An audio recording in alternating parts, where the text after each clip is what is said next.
Hai semua, shalom dan selamat pagi. Oke, sekali lagi bersama saya.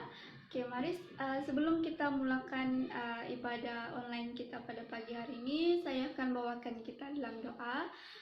Mari kita tunduk kepala dan berdoa. Haleluya Bapa, terima kasih Tuhan, kami mengucap syukur dan berterima kasih. Bapa yang kami kasihi dan Bapa yang kami hormati dan Bapa yang kami dapat menemukan apa yang kami butuhkan, apa yang kami perlukan di dalam kehidupan kami. Ya Tuhan, terima kasih Tuhan. Sekali lagi Tuhan, Engkau memberikan waktu kepada kami untuk datang ke hadirat-Mu Tuhan. Kami percaya Tuhan ada waktunya Tuhan. Engkau akan berikan kami waktu supaya agar kami dapat berkumpul lagi bersama-sama, datang ke gereja bersama-sama jemaat Tuhan. Tuhan Yesus, terima kasih Tuhan. Tuhan, pada saat ini Tuhan, saya ingin berdoa untuk semua jemaat Tuhan yang berada dimanapun mereka berada Tuhan, sama ada mereka berada di rumah atau di luar Tuhan. Tuhan, mohon Tuhan jaga mereka Tuhan. Saya percaya Tuhan Engkau sentiasa menyertai mereka Tuhan. Tuhan, pada saat ini Tuhan, jika mereka mempunyai pergumulan Tuhan, kami berdoa Tuhan untuk mereka Tuhan, agar mereka diberikan kekuatan Tuhan. Tuhan Yesus, jika ada yang mulai sudah tidak merasa semangat lagi Tuhan untuk beribadah online Tuhan. Tuhan Yesus, kami mau mendoakan mereka Tuhan. Tuhan Yesus, kami mengucap syukur dan berterima kasih Tuhan untuk kesempatan pada hari ini Tuhan. Terima kasih Yesus, dalam nama Tuhan Yesus kami sudah berdoa. Amin. Selamat beribadah.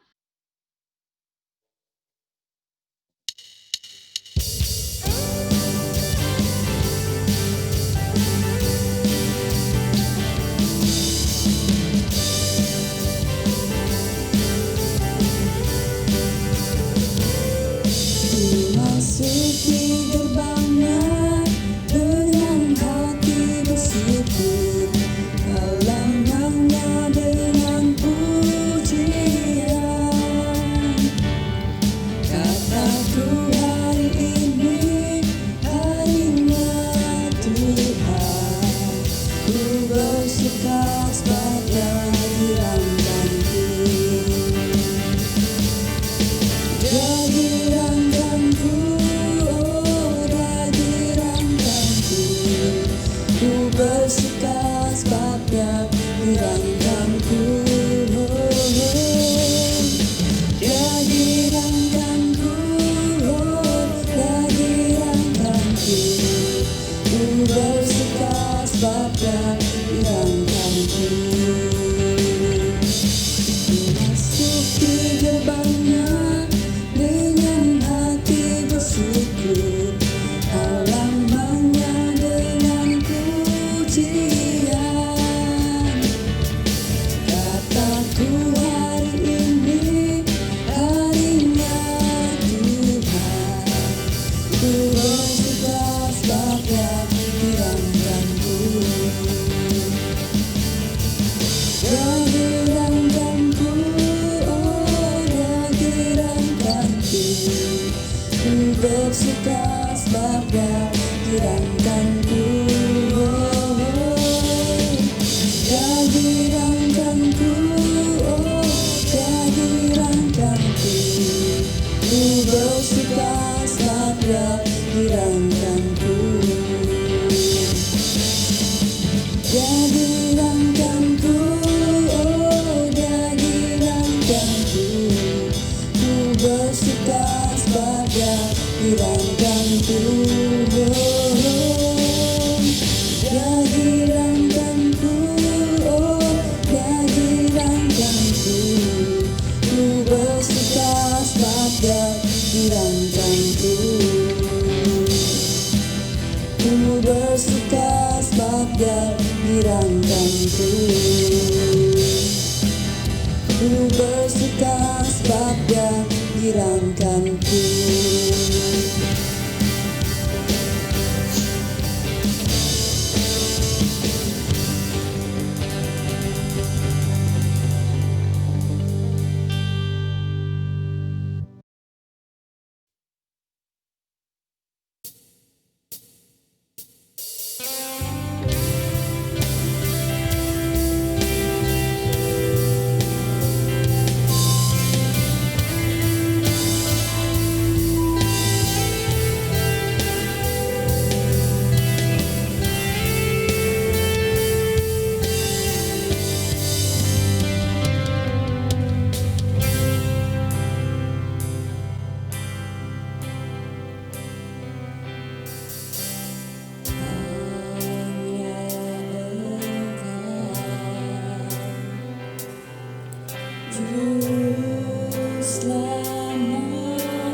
Juru selamatku,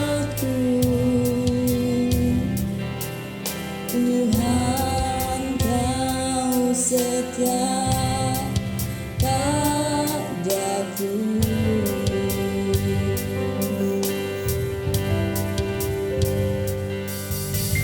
Ku yakini pertolonganmu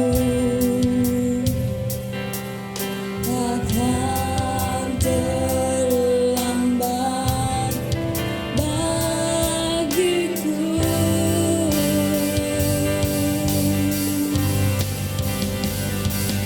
Ku sembah Kau Allahku,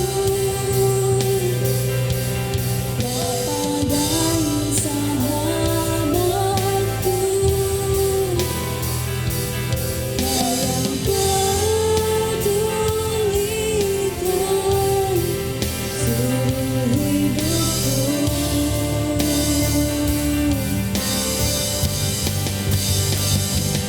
Walau lewati lembah, aku tak ditinggalkan. Yesus kekuatan di hidupku.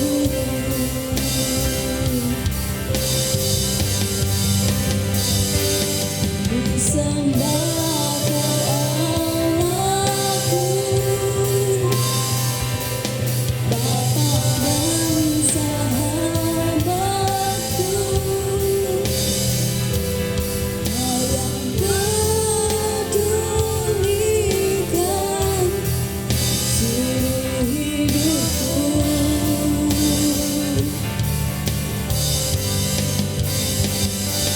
Walau lewati lembah, aku tak ditinggalkan. Yesus kekuatan di hidupku.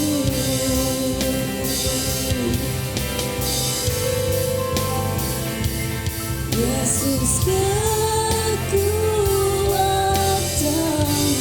di hidupku.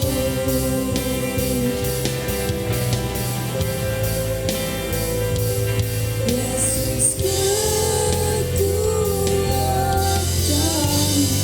di hidupku.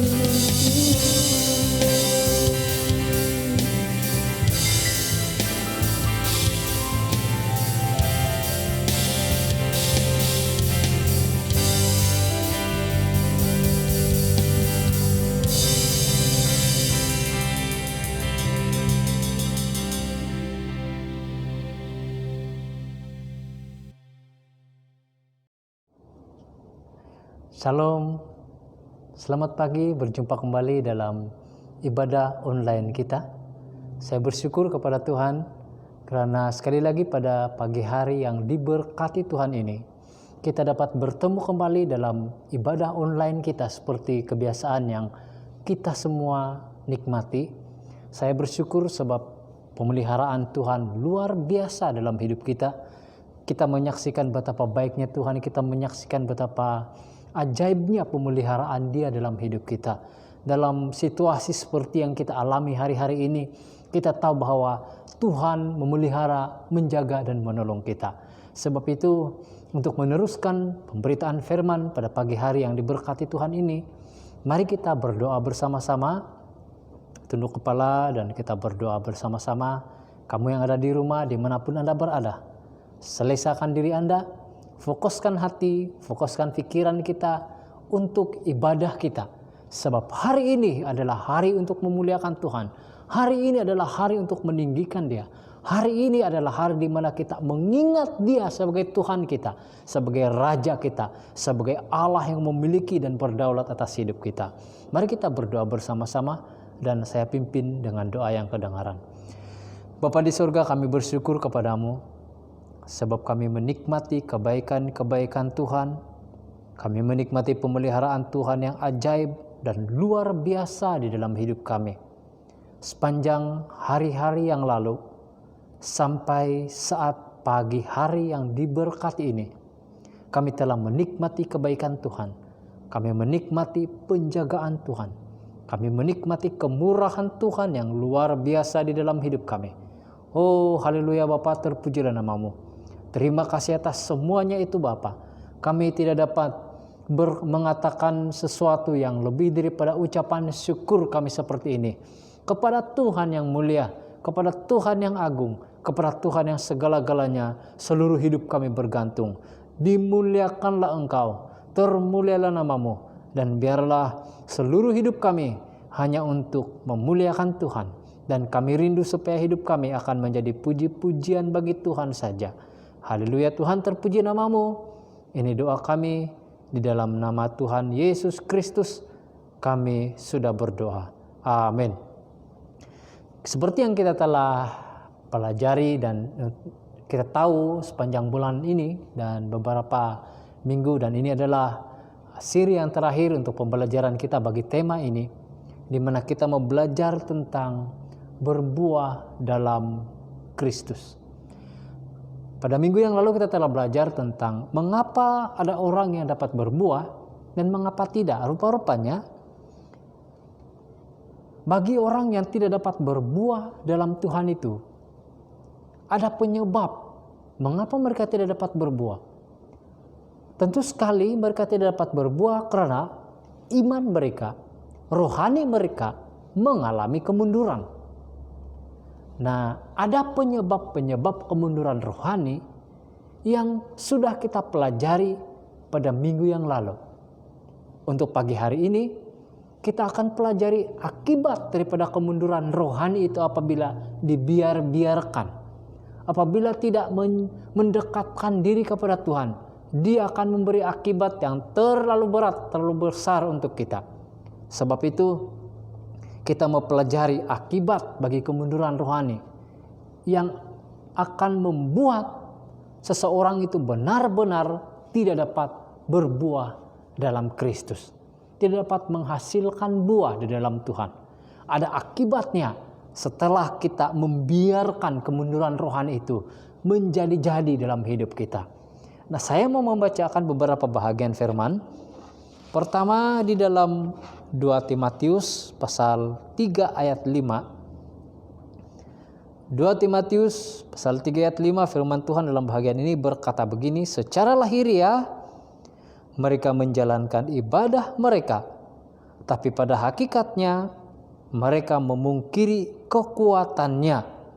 Lalu saya juga akan membaca bahagian firman Tuhan di dalam Ibrani 5, 11 dan 12. Ibrani 5, 11 dan 12, firman Tuhan berkata begini, tentang hal itu banyak yang harus kami katakan, tetapi yang sukar untuk dijelaskan karena kamu telah lamban dalam hal mendengarkan. Sebab sekalipun kamu ditinjau dari sudut waktu, sudah seharusnya menjadi pengajar, kamu masih perlu lagi diajarkan asas-asas pokok dari penyataan Allah, dan kamu masih memerlukan susu, bukan makanan keras. Ayat yang ketiga saya mau bacakan di dalam Roma 8 ayat 13. Roma 8 ayat 13, firman Tuhan berkata begini, sebab jika kamu hidup menurut daging, kamu akan mati. Tetapi jika oleh roh kamu mematikan perbuatan-perbuatan tubuhmu, kamu akan hidup. Sekali lagi saya mau bacakan firman Tuhan dalam bahagian ini, Roma 8 ayat 13. Sebab jikalau kamu hidup menurut daging, kamu akan mati. Tetapi jika oleh roh kamu mematikan perbuatan-perbuatan tubuhmu, kamu akan hidup. Ayat yang terakhir, saya senang sekali untuk membacakan buat kita di dalam Efesus. Efesus bab 4 ayat 18. Efesus 4 ayat 18, firman Tuhan berkata begini dalam bahagian ini. Memang baik kalau orang dengan giat berusaha menarik orang lain dalam perkara-perkara yang baik. Asal pada setiap waktu dan bukan hanya bila aku ada di antara kamu. Ini merupakan satu kata-kata nasihat daripada Paulus kepada jemaat-jemaat di Galatia. Lalu di dalam Efesus, sekarang sekali Efesus pasal yang keempat ayat 18, di sini dikatakan begini, Efesus 4 ayat 18, dan pengertiannya yang gelap, jauh dari hidup persekutuannya dengan Allah, karena kebodohan yang ada di dalam mereka, dan karena kedegilan hati mereka. Nah, kedegilan hati mereka. Jadi di sini dikatakan, di ayat yang 18 ini dikatakan tentang pengertian yang gelap, jauh dari hidup persekutuan dengan Allah, dan kebodohan. Anak-anak Tuhan yang diberkati, kalau kita memperhatikan ayat-ayat yang sudah saya baca sebentar tadi, semua merupakan satu amaran tentang akibat daripada kemunduran rohani apabila kita biarkan. Firman Tuhan yang sudah dibacakan kepada kita sebentar tadi, semuanya membicarakan tentang akibat daripada kemunduran rohani. Nah, yang pertama seperti yang kita dapat pelajari dari 2 Timotius 3 ayat 5 itu. 2 Timotius 3 ayat 5 menjelaskan akibat dari kemunduran rohani adalah kehilangan hadirat Tuhan. Hadirat Tuhan merupakan satu yang istimewa bagi orang percaya. Apabila kita datang pada Tuhan, kita merasa hadirnya Dia. Kita merasa kuasa Tuhan menaungi dan membungkus kita. Itu adalah satu hal yang istimewa dan tidak tergantikan dalam kehidupan orang Kristen. Apabila hadirat Tuhan itu pergi dari kita, kita berdoa pun kita tidak dapat merasakan kehadiran Tuhan. Kita hanya seperti berkata-kata kepada tunggul kayu. Itu satu hal yang sangat memalukan bagi orang Kristen, minta maaf. Tetapi kalau sudah sampai kepada tahap ini, orang itu sudah kehilangan kemuliaan Tuhan. Mari jangan biarkan hadirat Tuhan itu pergi dari kita. Saya mau memberitahu, memang baptisan roh hanya akan terjadi satu kali dalam hidup semua orang Kristen. Tetapi kepenuhan roh harus terjadi berulang-ulang dalam kita. Kita perlu mengalami kepenuhan Roh Kudus itu berulang-ulang. Itu sebabnya kita perlu menikmati dekat dengan Tuhan, akan membuat kita sentiasa menikmati hadirat-Nya. Nah, anak-anak Tuhan yang diberkati, orang yang sudah kehilangan hadirat Tuhan, mereka tidak akan merasa berkat rohani dari ibadah atau persekutuan lagi. Ketika mereka membaca ayat firman Tuhan pun, ayat firman Tuhan itu akan menjadi ayat-ayat biasa, lebih kepada motivasi saja. Sebab mereka tidak dapat melihat dan menikmati hal-hal rohani di dalam firman Tuhan itu sendiri pun, meskipun mereka membacanya.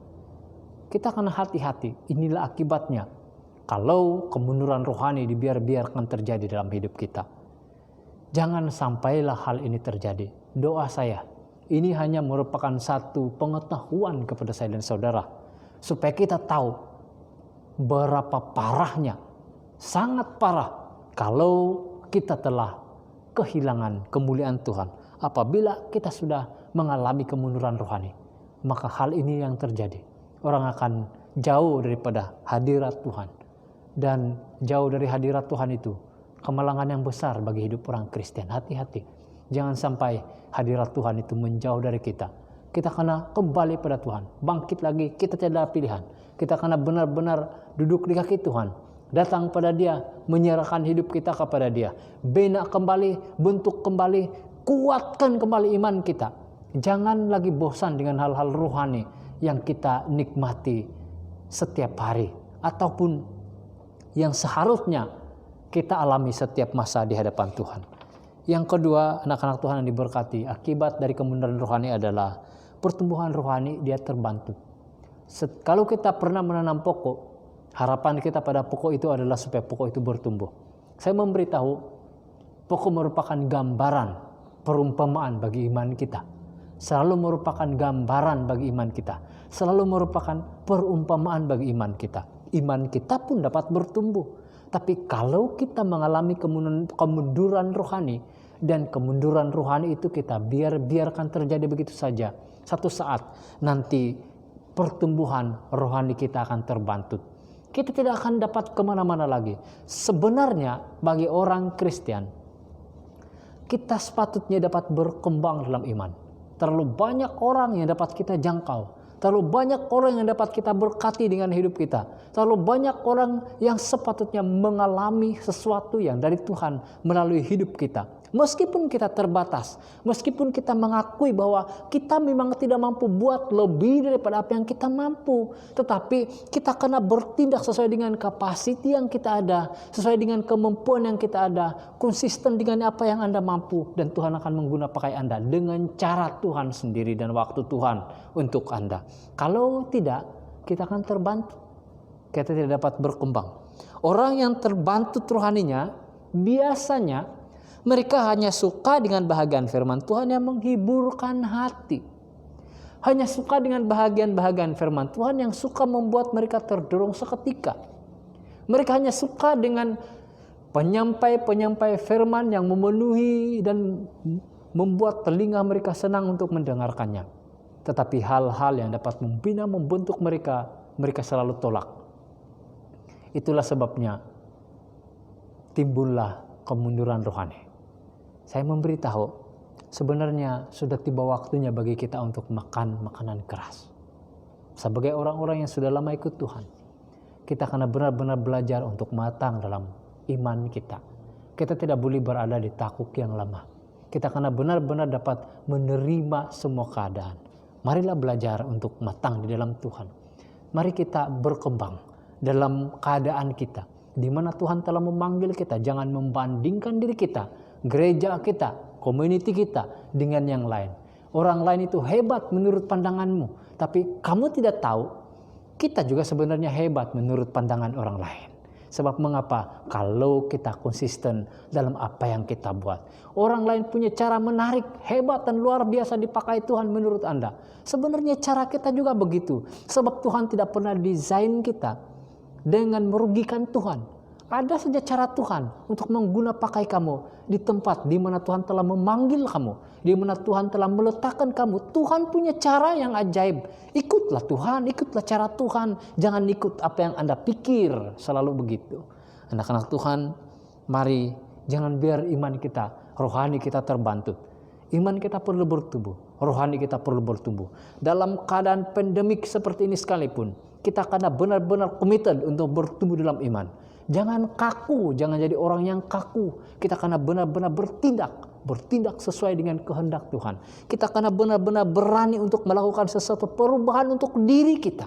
Bukan untuk orang lain, untuk diri kita, dari dalaman kita sendiri terlebih dahulu. Sehingga hal itu akan memberi impact kepada rakan-rakan kita, community kita, gereja kita. Untuk saya victorious, saya berdoa. Dalam keadaan seperti ini pun, saya selalu berdoa dan mendoakan gereja ini. Supaya dalam keadaan pandemik seperti ini pun, kita tetap dapat berdiri sebagai gereja yang mampu untuk menyatakan kepada dunia bahwa kita dapat beradaptasi dengan perubahan. Selalu saya pernah katakan kepada kita, benarkah ada dinosaurus? Benar. Kita dapat menemui tulang-tulangnya sampai hari ini. Tetapi mengapa tidak ada dinosaurus pada hari ini? Karena dinosaurus tidak dapat beradaptasi dengan perubahan. Di tengah-tengah situasi seperti ini, adakah kita biarkan Isa Victorious berkubur? Adakah kita biarkan pemimpin-pemimpin membiarkan? Kita akan membiarkan gereja kita tidak mampu membayar utility. Gereja kita tidak mampu membayar lagi apa yang kita ada. Tidak, kita kena bangkit dan memberitahu dunia, memberitahu bahwa gereja pun dapat beradaptasi dengan perubahan yang ada hari-hari ini. Gereja karena benar-benar community kita, walaupun kita hanya orang Sabah dan Sarawak yang tinggal di sini. Puji Tuhan kalau ada dari mana-mana tempat, tapi sekadar yang saya tahu majority kita adalah Sabah dan Sarawak yang tinggal di sini. Di Sabi Victorious ini beribadah di sini. Nah, mari kita ini orang Sabahan, orang Sarawakian. Mari kita bersatu padu, bertumbuhlah kita dalam iman kita. Kita memang orang Borneo dan mari kita Kita melihat Tuhan telah mengerjakan hal-hal ajaib di tanah kita Borneo itu. Dan mari kita bawa spirit yang penuh dengan api Roh Kudus itu di tempat di mana Tuhan meletakkan kita. Kita sebenarnya adalah obor-obor Tuhan yang akan menyatakan kepada dunia, meskipun di tengah-tengah keadaan apapun juga, kita disepit oleh apapun juga, nyatakan kepada dunia bahwa kita membawa obor Kristus. Di tengah-tengah kegelapan, kita dapat bersinar dan menyatakan kepada dunia bahwa ada terang Tuhan dalam kita. Ada terang Tuhan yang ajaib menyertai dan menguatkan kita. Itu harapan kita. Jangan biar iman kita terbantut. Yang ketiga, akibat dari kemunduran rohani adalah orang akan menjadi orang Kristen duniawi. Roma 8 ayat 13 sudah menjelaskan orang Kristen duniawi itu yang macam mana. Ini sangat menyedihkan bagi kita. Anak-anak Tuhan, orang Kristen duniawi inilah yang mudah disesatkan, mudah tersesat, dan mereka akan menjadi serupa dengan dunia ini. Lebih mementingkan hal-hal dunia daripada kerohanian. Ini orang Kristen duniawi. Dan orang-orang Kristen duniawi inilah yang senang ditipu oleh perbuatan manusia.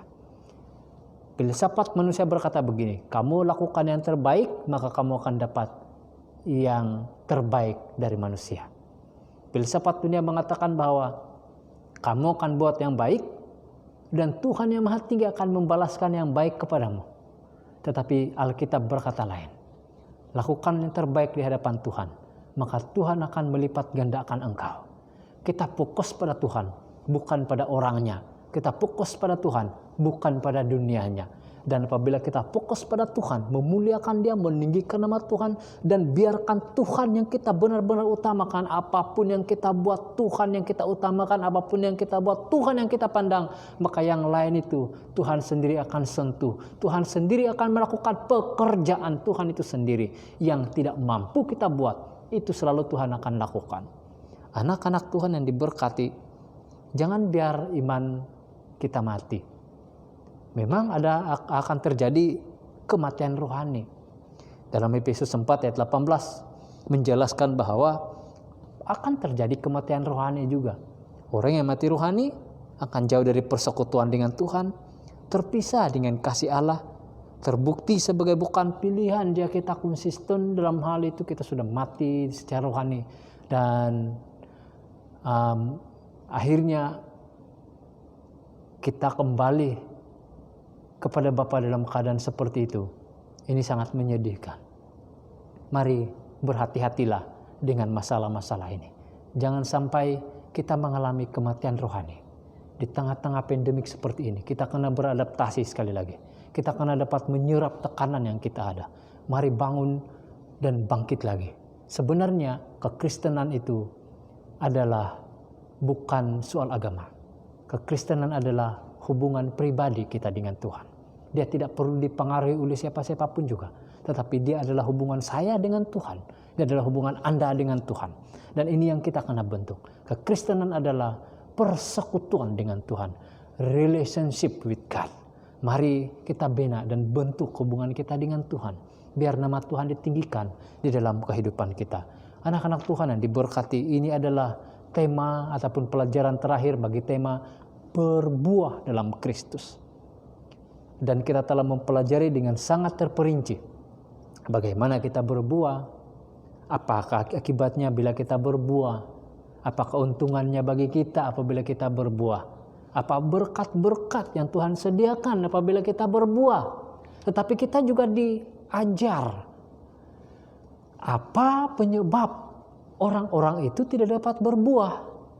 Dan pada pagi hari ini kita telah mempelajari apa akibatnya kalau kita tidak dapat berbuah dalam Tuhan. Mari saya berdoa supaya akibat-akibat buruk ini menjauh dari kita. Kita tidak dijamah, kita tidak disentuh dengan akibat-akibat ini. Sebab kita tetap konsisten bertumbuh, berbuah bagi Tuhan. Ini kerinduan saya supaya iman kamu bertumbuh. iman kamu berbuah, iman kamu mempermuliakan nama Tuhan. Saya berdoa supaya di dalam nama Tuhan Yesus Kristus, Tuhan dan Juru Selamat kita yang hidup dan berkuasa, kamu tetap kuat, teguh dalam iman. Dan kita tidak perlu ditipu oleh hal-hal duniawi.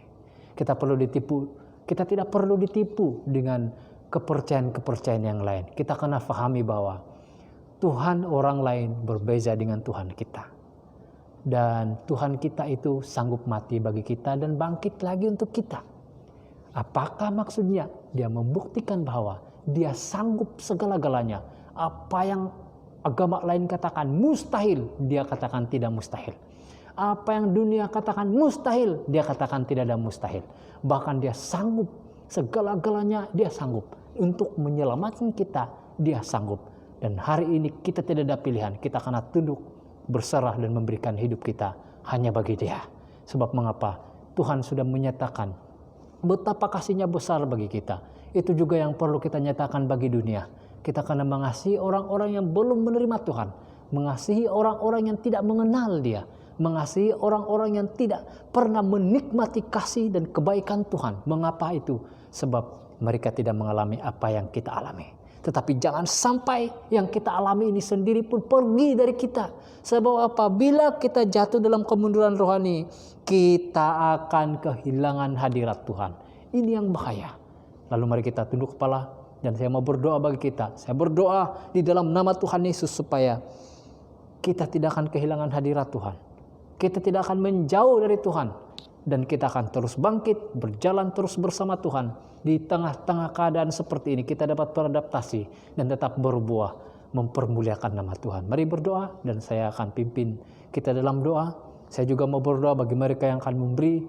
Tuhan akan membalaskan kepadamu lebih daripada apa yang dapat kamu berikan untuk memuliakan nama Tuhan. Dan saya berdoa juga bagi mereka yang tidak dapat memberi supaya Tuhan akan memberkati kamu lebih limpah lagi.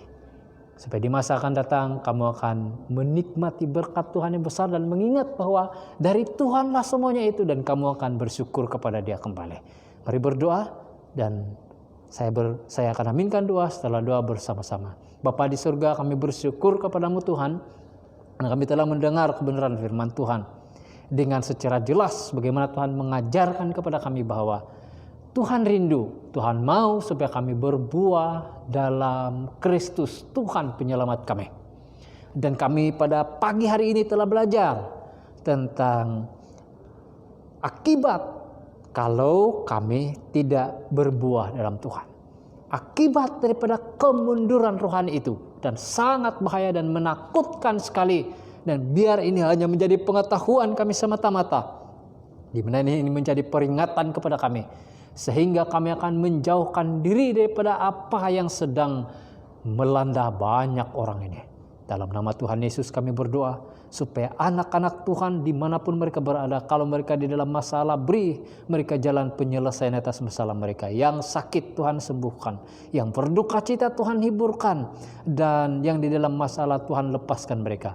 Hamba juga berdoa di dalam nama Tuhan Yesus Kristus supaya yang bisnis apapun perniagaannya diberkati oleh Tuhan dimanapun mereka dan apapun yang mereka perbuat pada masa-masa sekarang ini, di masa-masa sukar ini. Kami juga berdoa bagi mereka yang bekerja, banyak di antara mereka yang bekerja di rumah hari-hari ini, pimpin mereka, sertai mereka, berkati pekerjaan mereka.